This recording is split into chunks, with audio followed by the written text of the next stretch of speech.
കർത്താവിൻ്റെ ശ്രേഷ്ഠ നാമം വാഴ്ത്തപ്പെടുമാറാകട്ടെ. ഇന്നത്തെ നമ്മുടെ തിരുവചന വായനാ ഭാഗം യോശുവയുടെ പുസ്തകം 9 മുതൽ 11 വരെയുള്ള അധ്യായങ്ങളാണ്. 9 മുതൽ 11 വരെയുള്ള അധ്യായങ്ങൾ പുസ്തകത്തിലെ ഒരു പ്രത്യേക വിഭാഗമാണ്. 1 മുതൽ 8 വരെയുള്ള അധ്യായങ്ങളിൽ യോർദാൻ കടക്കലും യെരിഹോയും ഹായിയും കീഴടക്കിയ അത്ഭുത വിജയങ്ങളുമാണ് നാം കാണുന്നത്.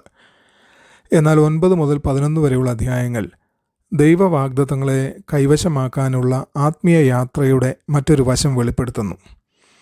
ഈ അധ്യായങ്ങൾ പഠിപ്പിക്കുന്നത് ആത്മീയ വിവേകം അനിവാര്യമാണ്, ഉടമ്പടിയോടുള്ള വിശ്വസ്തത ആവശ്യമാണ്, ദൈവശക്തിയെ ആശ്രയിക്കണം, പൂർണ്ണ അനുസരണം വിജയത്തിൻ്റെ രഹസ്യമാണ്.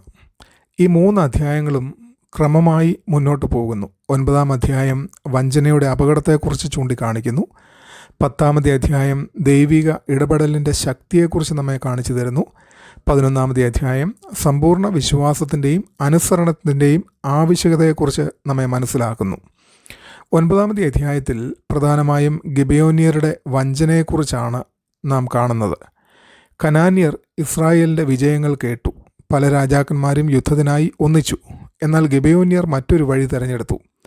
ഇസ്രായേലിൻ്റെ വിജയങ്ങൾക്ക് പിന്നിൽ യഹോവയുടെ കരമാണെന്ന് അവർ മനസ്സിലാക്കി. അതിനാൽ അവർ വഞ്ചനയുടെ മാർഗം സ്വീകരിച്ചു. പഴയ വസ്ത്രങ്ങളും ചെരുപ്പുകളും പൂപ്പൽ പിടിച്ച അപ്പവും എടുത്ത് അവർ ദൂരദേശത്ത് നിന്നുള്ളവരാണെന്ന് നടിച്ചു. ഇസ്രായേൽ നേതാക്കൾ എല്ലാം പരിശോധിച്ചു. എല്ലാം വിശ്വസനീയമായി തോന്നി. എന്നാൽ തിരുവെഴുത്ത് പറയുന്നു, അവർ യഹോവയോട് ആലോചിച്ചില്ല. 3 ദിവസം കഴിഞ്ഞപ്പോൾ അവർ വഞ്ചിക്കപ്പെട്ടു എന്ന് മനസ്സിലാക്കി. എങ്കിലും അവർ എടുത്ത പ്രതിജ്ഞ ലംഘിച്ചില്ല. ഈ അധ്യായം സാത്താൻ്റെ പ്രധാന ആയുധമായ വഞ്ചനയെ വെളിപ്പെടുത്തുന്നു. യെരിഹോവിൽ ശത്രു തുറന്ന ആക്രമണം നടത്തി. ഗിബെയോനിൽ ശത്രു വേഷം മാറി വന്നു. ജീവിതത്തിലെ വലിയ പരീക്ഷണങ്ങൾക്ക് വിശ്വാസികൾ തയ്യാറെടുക്കാറുണ്ട്.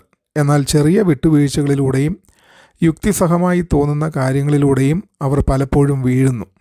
മനുഷ്യബുദ്ധിക്ക് സാഹചര്യങ്ങളെ വിലയിരുത്താൻ കഴിയും. എന്നാൽ മറഞ്ഞിരിക്കുന്ന സത്യങ്ങളെ വെളിപ്പെടുത്താൻ കഴിയുന്നത് ദൈവത്തിനാണ്. പ്രാർത്ഥനയില്ലായ്മ ആത്മീയ തെറ്റായ തീരുമാനങ്ങളിലേക്ക് നമ്മെ നയിക്കുന്നു.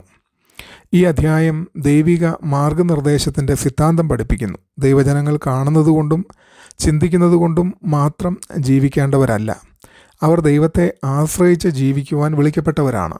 ഈ അധ്യായം ഉടമ്പടിയുടെ വിശുദ്ധിയെയും നമ്മെ പഠിപ്പിക്കുന്നു. വഞ്ചിക്കപ്പെട്ടിട്ടും ഇസ്രായേൽ വാക്ക് ലംഘിച്ചില്ല. ദൈവജനങ്ങൾ സത്യവും വിശ്വസ്തതയും പാലിക്കുന്നവരായിരിക്കണം. 10-ാമത്തെ അധ്യായം യുദ്ധം യഹോവയുടേതാണ് എന്നുള്ളതായ ബോധ്യപ്പെടുത്തലാണ് നമുക്ക് നൽകുന്നത്. ഗിബെയോൻ ഇസ്രായേലുമായി സഖ്യമുണ്ടാക്കിയപ്പോൾ യെരൂശലേം രാജാവ് അതിനെ ദ്രോഹമായി കണക്കാക്കി. അവർ 4 രാജാക്കന്മാരുമായി ചേർന്ന് ഗിബെയോനെ ആക്രമിച്ചു. ഗിബെയോന്യർ യോശുവയോട് സഹായം അഭ്യർത്ഥിച്ചു. യോശുവ രാത്രി മുഴുവൻ യാത്ര ചെയ്ത് എത്തി. ദൈവം അത്ഭുതകരമായി ഇടപെട്ടു. ശത്രുക്കളെ പരിഭ്രാന്തരാക്കി. ആകാശത്തിൽ നിന്ന് കൽമഴ പെയ്യിച്ചു. സൂര്യനെ നിർത്തി. പ്രകൃതിയും ചരിത്രവും രാജ്യങ്ങളും എല്ലാം ദൈവത്തിൻ്റെ നിയന്ത്രണത്തിലാണ്. മറ്റൊരു മനോഹരമായ സത്യം നമ്മെ പഠിപ്പിക്കുന്നത് വഞ്ചിച്ച ഗിബെയോന്യർക്ക് വേണ്ടിയും യോശുവ യുദ്ധം ചെയ്തു. ഇത് ക്രിസ്തുവിൻ്റെ കൃപയുടെ പ്രതിബിംബമാണ്. നമ്മൾ അപൂർണരായി ദൈവത്തിൻ്റെ അടുക്കൽ വരുന്നു. എന്നാൽ യേശു നമ്മെ ഉപേക്ഷിക്കുന്നില്ല. അവൻ നമ്മെ സംരക്ഷിക്കുകയും നമുക്ക് വേണ്ടി പോരാടുകയും ചെയ്യുന്നു.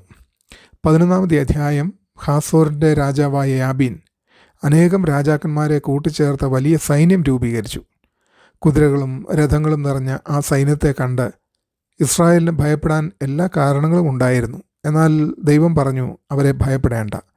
യോശുവ അനുസരിച്ചു. അവൻ പെട്ടെന്നുള്ള ആക്രമണത്തിലൂടെ ശത്രുവിനെ തോൽപ്പിച്ചു. അവസാനം ദേശത്തിന് യുദ്ധത്തിൽ നിന്ന് വിശ്രമം ലഭിച്ചു. ദൈവത്തിൻ്റെ വാഗ്ദത്തങ്ങൾക്ക് അടുത്തെത്തുമ്പോൾ എതിർപ്പുകൾ വർദ്ധിക്കുന്നത് സാധാരണമാണ്. വലിയ ആത്മീയ മുന്നേറ്റങ്ങൾക്ക് മുൻപ് പരീക്ഷണങ്ങൾ വർദ്ധിക്കും. നിരുത്സാഹം കൂടും. ആത്മീയ യുദ്ധം ശക്തമാകും. ശത്രുവിൻ്റെ അവസാന ആക്രമണങ്ങൾ പലപ്പോഴും ഏറ്റവും ശക്തമായിരിക്കും. ദൈവം കുതിരകളെ മുടന്താക്കാനും രഥങ്ങളെ ചുട്ടുകളയാനും കൽപ്പിച്ചു. കാരണം മനുഷ്യ വിഭവങ്ങളല്ല, ദൈവമാണ് യഥാർത്ഥ സുരക്ഷ. യോശുവയുടെ പുസ്തകം 9-ാമത്തെ അധ്യായം പറയുന്നത് ദൈവത്തെ അന്വേഷിക്കാതെ തീരുമാനങ്ങൾ എടുക്കരുതെന്നും 10-ാമത്തെ അധ്യായത്തിൽ നമ്മുടെ യുദ്ധങ്ങൾ ദൈവത്തിൻ്റേതാണെന്നും 11-ാമത്തെ അധ്യായത്തിൽ മനുഷ്യശക്തിയേക്കാൾ ദൈവത്തിൽ ആശ്രയിക്കുക ആണ് നമ്മുടെ കർത്തവ്യം എന്നും ദൈവം നമ്മളെ ഉദ്ബോധിപ്പിക്കുന്നു. എൻ്റെ എല്ലാ തീരുമാനങ്ങൾക്കും മുമ്പ് ഞാൻ ദൈവത്തോട് ആലോചിക്കുന്നുണ്ടോ? ജീവിതത്തിലെ യുദ്ധങ്ങളിൽ ഞാൻ എൻ്റെ കഴിവുകളിലാണോ ആശ്രയിക്കുന്നത്, അല്ലെങ്കിൽ എനിക്ക് വേണ്ടി പോരാടുന്ന യഹോവയിലാണോ?